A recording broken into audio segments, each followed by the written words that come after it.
Toyota Veloz 采用了这具引擎，代号是 2NRVE， 也就是跟 Perodua MyV 和 Toyota Rush 相同的 1.5 升自然进气引擎。它有106 PS 和136 Nm， 但是因为它是自然进气引擎，所以136 Nm 必须要在4200个 RPM 它才会跑出来。好像我现在踩。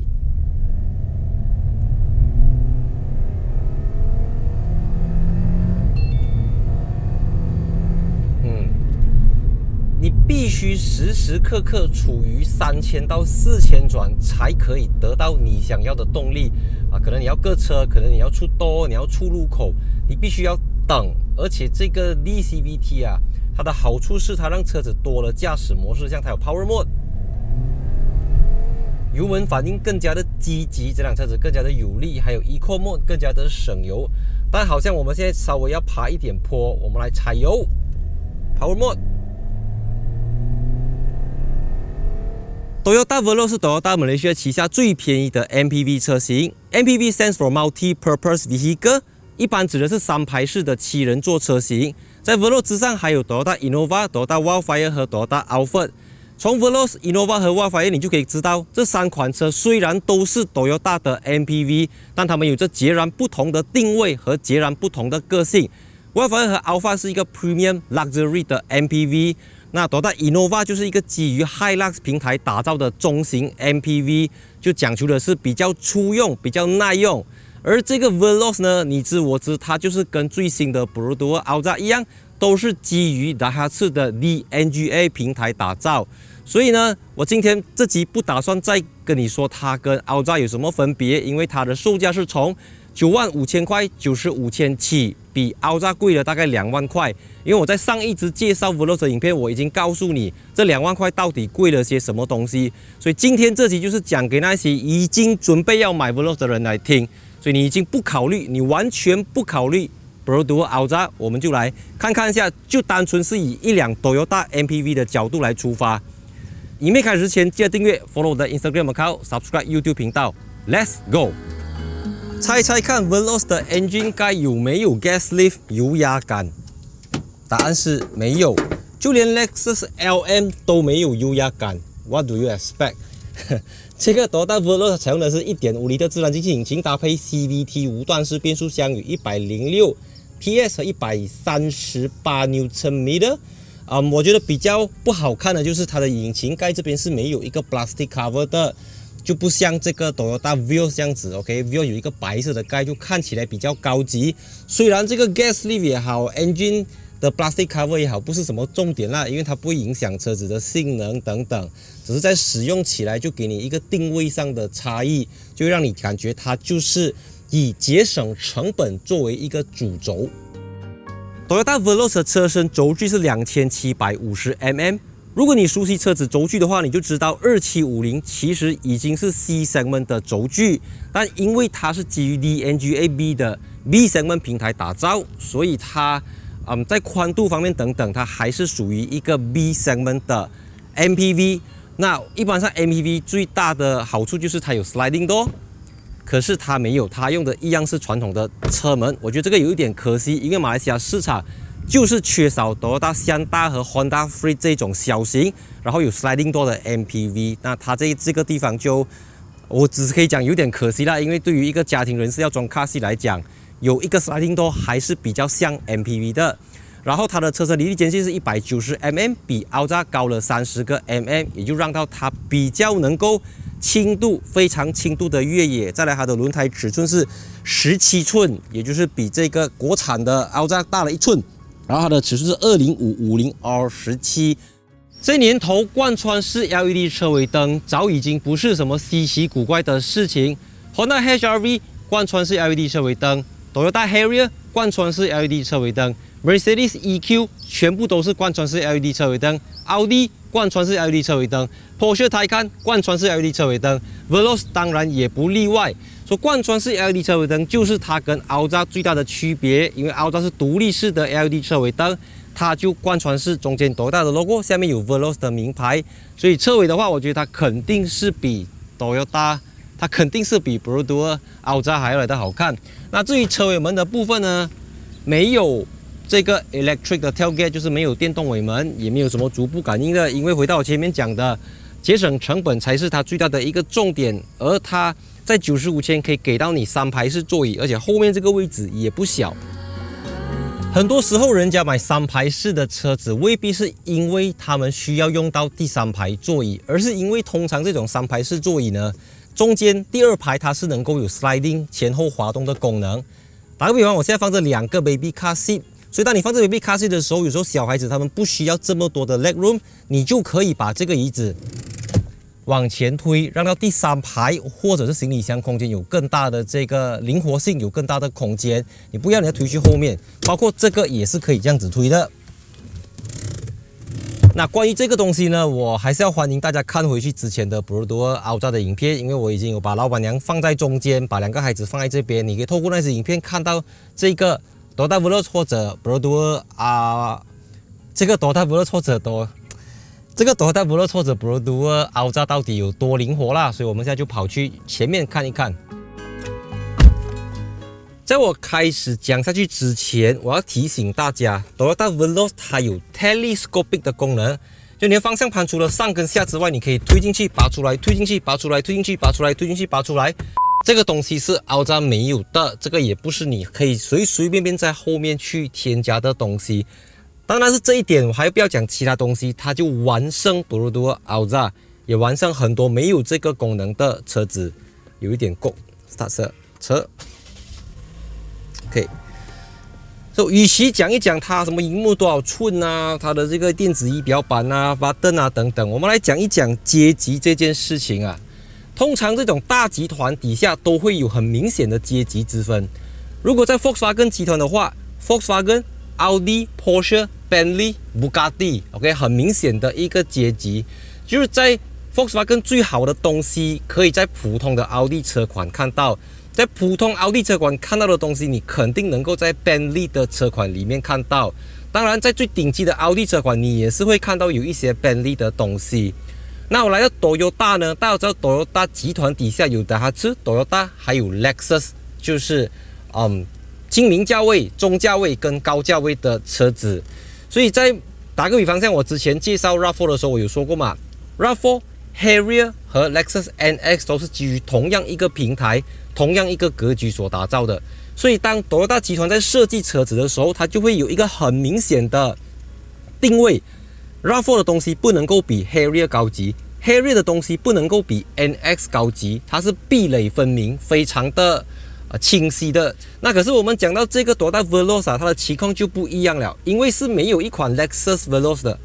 ，right？ 你们懂我意思吗？所以它的这个底下呢，它用来对比的对象就是 Brodeur Alza， 就是几乎是100%、90多%马来西亚国产的这个Brodeur Alza 来讲呢，那它就等于是 Brodeur Alza 的 Lexus 版本这样子的概念了。所以你很明显的会看到，它一定会把很多比较高级的东西放在 Veloz， 因为它贵了2万，接近2万块，所以你是不可能会看到它有一些东西是比 Alza 还要来的低级的啦。I mean， 简单粗暴来讲是这样子啦。那我自己实际使用起来呢，就是这个 telescopic 大大的帮助了我，可以找到一个更加符合人体工学的坐姿。But 作为一个95千的车，它同样还是没有电动座椅，它是手动的。然后它这边是有 electronic parking brake 跟 auto hold， 那新的 CD 也是有。所以我讲的是这100千以下的车子相当的竞争，所以大家也尽可能的。车商也会在这个价钱里面尽量可以给多少就给一点，因为不然别人就跑去买国产品牌，他可以拿到更多的东西，用更廉价的价钱呐。这边一样有一个 cup holder。再来这一块9寸的 touchscreen 是支援 wireless Apple CarPlay 和 wireless Android Auto。所以我之前讲你在 connect Android Auto 的时候，你必须要放一条 cable 在这边，很难看，不一定正确，因为你不一定需要用到 cable， 你可以用蓝牙来连接 wireless 无线的 Apple CarPlay 和无线的 Android Auto。而且这个荧幕的像素是非常的轻，你在看 Waze、看 Google Map、看 Spotify 的时候，它都比大部分的 Mazda 车款还要来得轻，这个我相当满意。而且它有相当齐全的这个 ADAS 主动式安全辅助系统，特别是 Adaptive Cruise Control with 自动跟车的功能，但是它要从30 km/h 起才可以开始 set， 所以你讲它全速域，它也不完全是全速域啊。基本的 blind spot monitoring、road cross traffic alert、lane keep assist 啊等等跟车啊，这个 AEB autonomous emergency braking 它都有，所以95000块就 spec 来讲是没有得挑剔的。然后就家族的定位来讲，你买它你也会比较有一点面子啦，因为就是你比买傲炸的人多了这个预算。其实买傲炸的人也不是没有这个预算啦，就觉得不需要不了啦，所以我觉得也是好啦，因为 UNW 集团 UNW 多大集团就给你一个选择，如果你不需要这些东西，你就退而求次买这个 Perodua 傲炸，因为傲炸的 spec 已经相当满了，它就是满到露出来了。我们来踩油 Power Mode。转5500转，是的，其实这具引擎跟变速箱我并不陌生啦，像 MyV 还有之前我在 Alza 都有用过了的，但我觉得它还是会非常的影响这个驾驶体验啊，因为真的是，你看啊，我踩轻轻跑，我没有很快啊，慢慢了啊。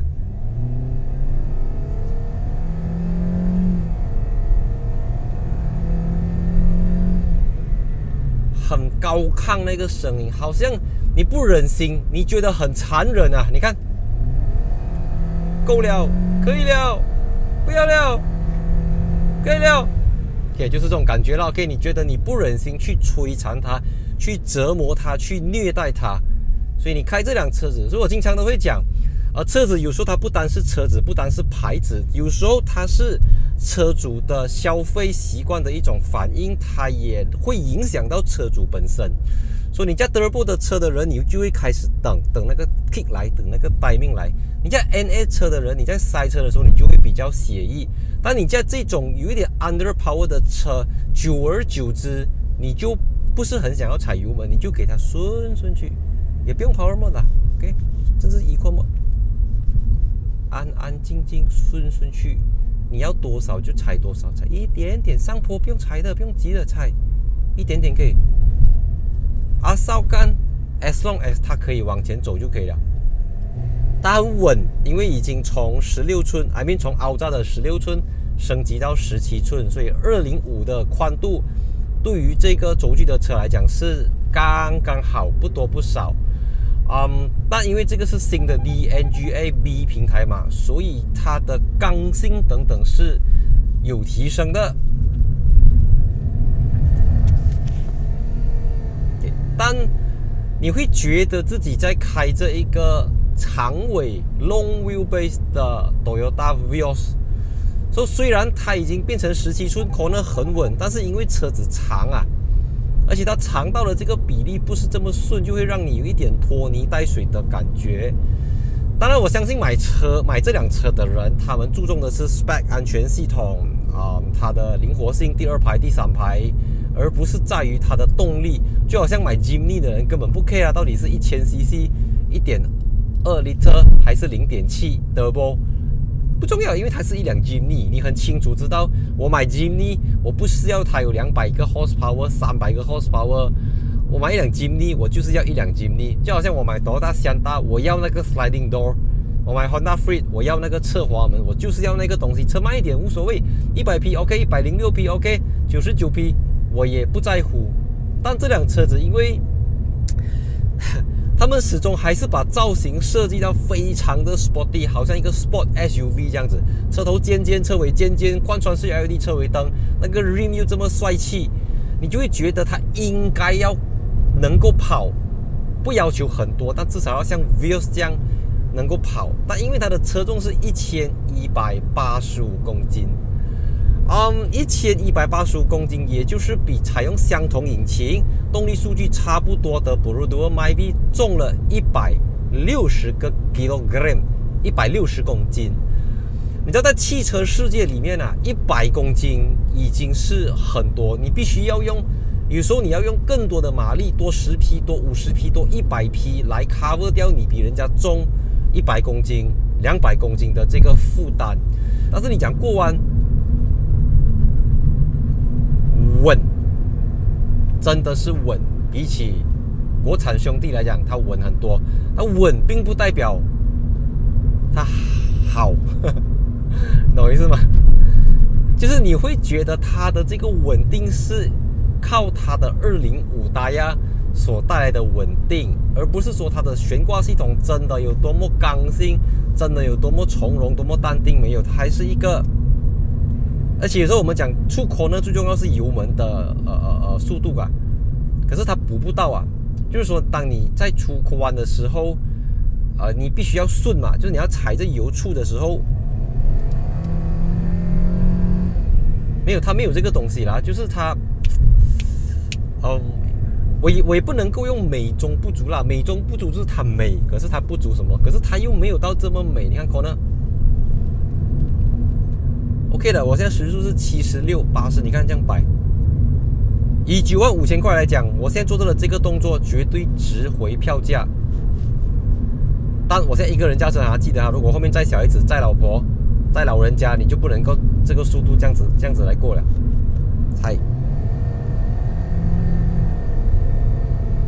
其实我在开着的虽然是 Toyota Veloz， 不过我已经能够感觉到下一代的 Toyota Vios 了，因为同样的平台嘛，轴距可能短一点。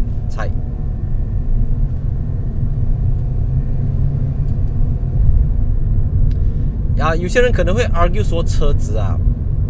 不只是讲求马力罢了，除了马力，它还有很多很精彩的东西。但我没有办法，我驾了 Veloz， 因为它始终还是比奥扎贵了那个价钱，所以我还是会对它有一些不切实际的幻想，对它有一些不切实际的要求。但它没有，它好驾吗？它好驾。然后它的便利性、功能性 OK 吗？绝对是没有问题。只是说，它是一辆买菜车，它是一辆100%长得比较好看、比较 sporty 安全性能。主动式安全辅助性能 ADAS， 然后它有这个Adaptive Cruise Control。我现在启动了我的主动式安全辅助系统，所以这个时候technically 我是可以不用抓着我的方向盘的。那万一我动到线，它会帮我摆回来，就是所谓的车道维持 Lane Keeping Assist 的功能，它会跟我摆回来这样子啦。所以你可以一直在往上 set。我看它可以去到多高 ，set 这一直按着120、125、130，一直 set。OK， 125罢了。所以它最高你可以 set 到它跑125 km/h， 最低可以 set 到30。那以高速公路长途行驶来讲的话呢，我觉得 Toyota Veloz 真的就是一台值得考虑的车了。好像我现在把时速设定在110，我的 RPM 大概只是2100转左右这样看是相当的省油，但你就不能一直走停。就是说，如果你定这一个速度，可能110，可能某个时速，你一直走 OK 的，轮胎够大，车子够稳。但如果你必须要提速，你要搁车，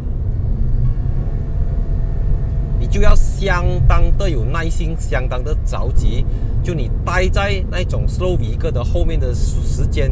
可能会相对比较长一点。所以你问我喜欢Toyota Veloz吗？我觉得它已经是95,000里面100,000以内了。3排7个座位，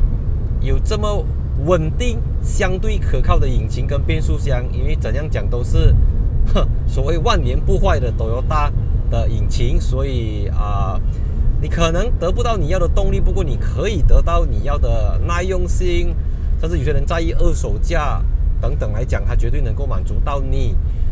如果你对这个Toyota Veloz有什么问题的话，或者你有什么意见，还是你已经是车主，还是你是凹造的车主，你也可以分享一下。在保养心得、在使用方面，大家才是专家。OK， 我只是一个说书人，只是一个试用者。